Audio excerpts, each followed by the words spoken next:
Welcome back, guys. Today we're going to go back to 2009 and watch one of my amateur fights where I literally punched my opponent out of the ring. And I thought it would be super fun for me to do the voiceover as we're watching the fight, tell you guys what was happening, how I felt. This was one of the few fights in my career, actually the only one really, where I was really mad at my opponent for something he was doing. So let's jump into it right now.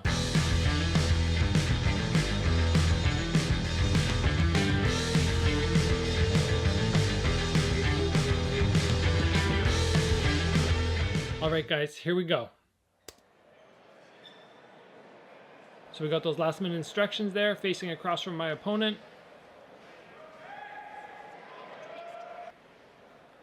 And this opponent is from Romania. My dad flew him in for one of our Quest for the Title events to make sure that, again, I was getting the best opponents from around the world. I believe his record was, I think, something like 23-3.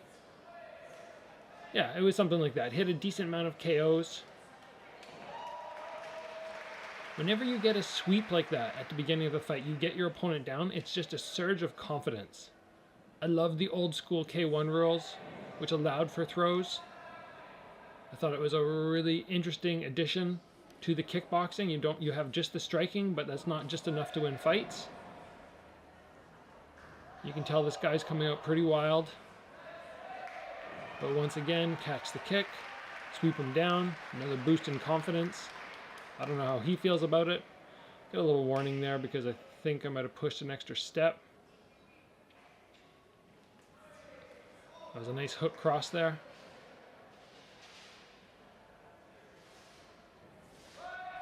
I love this position here in the clinch. I went to Thailand in 2008 and got to spend 2 months there, and my clinch game just went through the roof, and I was throwing everybody around.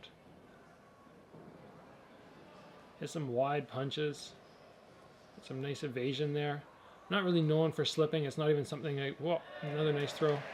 Slipping is not something that I pride myself on being fantastic at, but when I do bust it out, I'm really pleased with myself on that. Oh yeah, the good body shot there. Working away because I think I remember having him hurt here. This guy was tough. Like I think I mentioned before, he had a number of KOs to his record. More KOs than decision wins. You can tell with the wide shots that he throws that he does go for the KOs. Looks a little injured here. I remember going for it because I knew. Oh, and there we go. Boom, down.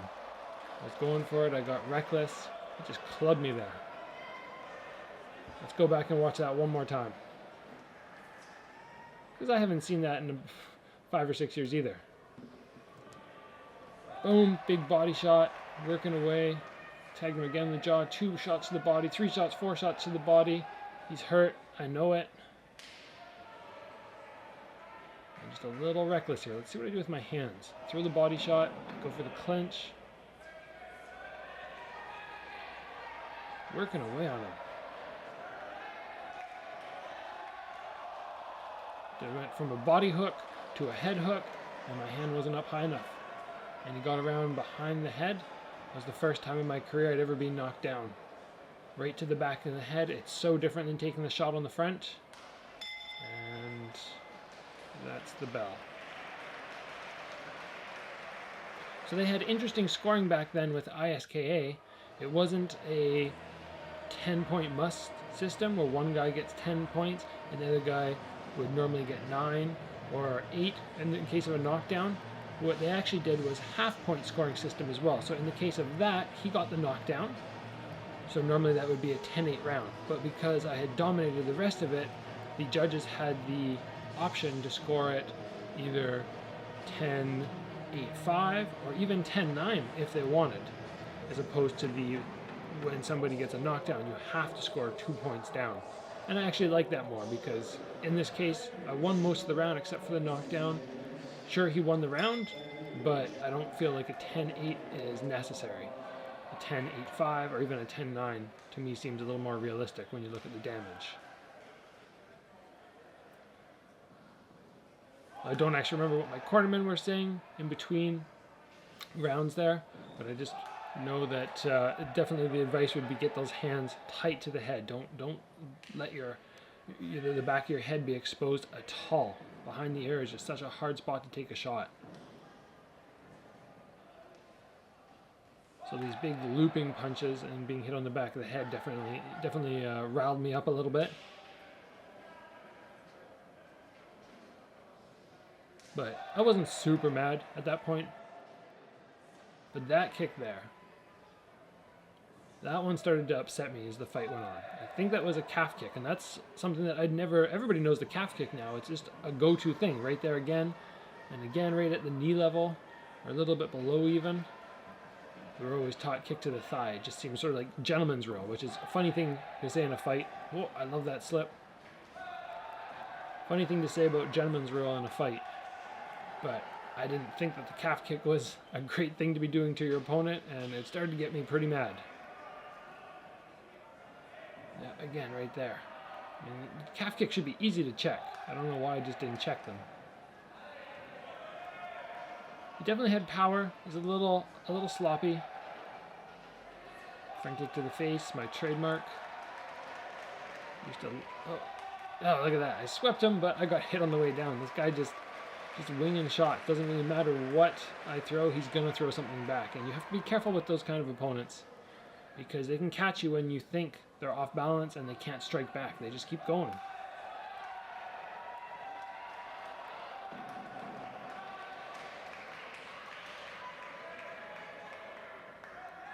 I like how one guy has the white with black on the shorts, the other guy's the black with white stripes on the shorts.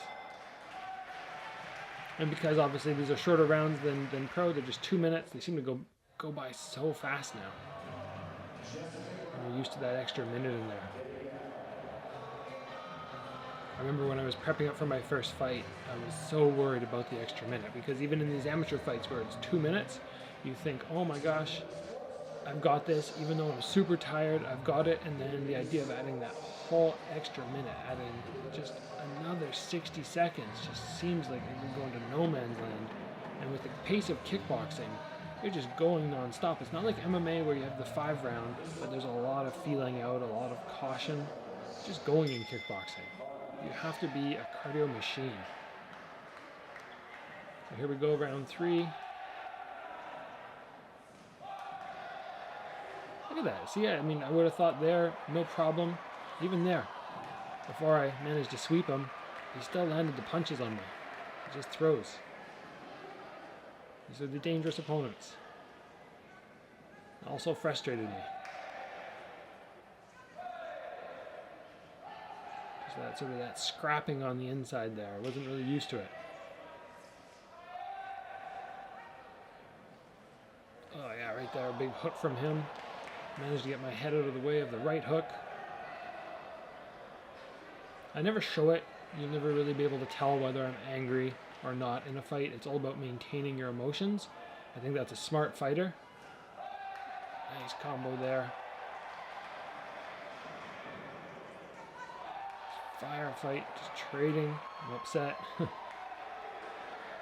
I'm still always going to fight smart. It used to always impress me, guys like Albert Kraus and Andy Sauer. They wouldn't give up emotions. When they got hit, they wouldn't acknowledge it. They just keep trucking forward, and that's what I wanted to sort of do in my fight career as well. Not let people know, not show emotion in the ring, whether I'm hurt or not. You start to see his legs are getting a little worn down now. From Romania, the guys, like assume just from being over there, and from what I've heard about the athletes, they train really hard. They're really tough. He's turning away. It's always gentleman's rule here. I didn't want to hurt him until it was all cleared up that I could. Push there. Front kick to the face. Didn't have much gusto on it, but still landed. His shots are so wide. It's so much easier to get your head under and slip. So if they did score the first round a 10-8 for him, I would have evened it up by now because I definitely took the last 2 rounds. But like I was saying, with the scoring system, I'd probably still be up right now. But I do remember my corner urging me to keep pushing forward, not to just take the win for granted on points because of that knockdown in the first round. You just don't know. So I still come out here again. Guns a-blazing.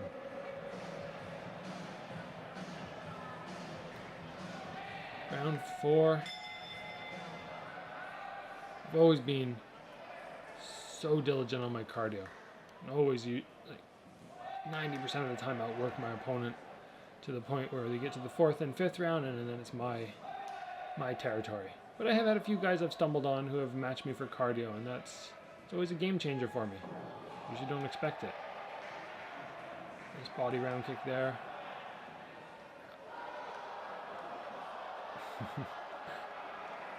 Just trying to push him out of the ring that time. It's my ring, you get out. Nice working to the back leg. I love that attack.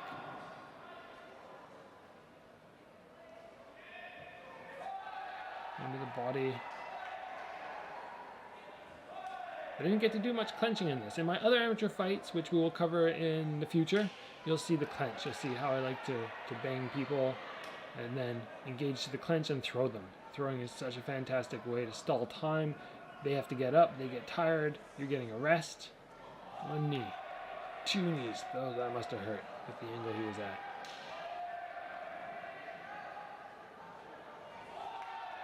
And again, this is me mad. You can tell the difference in my normal fight pace. I usually don't like hurting people.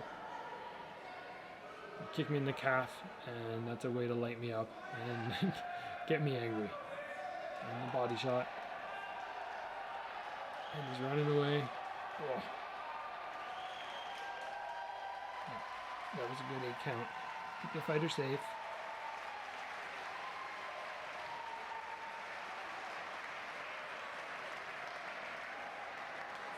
And props to him for still fighting. He's taking a bit of a beating at this point. Oh, front kick to the face. And whoop, there he goes. Knock the opponent out of the ring, through the ropes. Let's watch that one more time. I was really confused here. I didn't know they'd stopped it. My corner's like, no, it's not over, it's not over. I ran back. No, it has to be over. There we go. First title fight defense. Amateur world title, but first defense. There's my brother Aaron. Always in my corner. My cornerman for my whole pro career. Along with Alain Hamiljean from Toronto and Craig McWilliam from Victoria.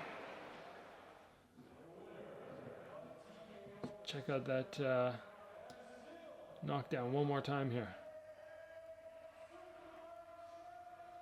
There we go. So he's hurt. Gets the 8 count.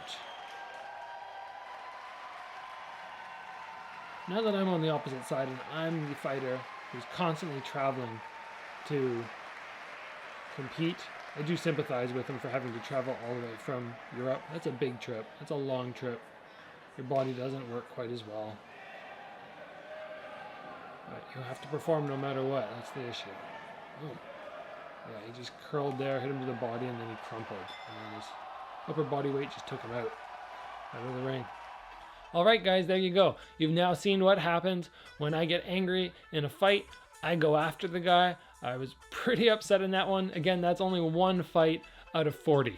One fight where I got upset, I got mad, and I was going with that mindset like, I want to hurt you.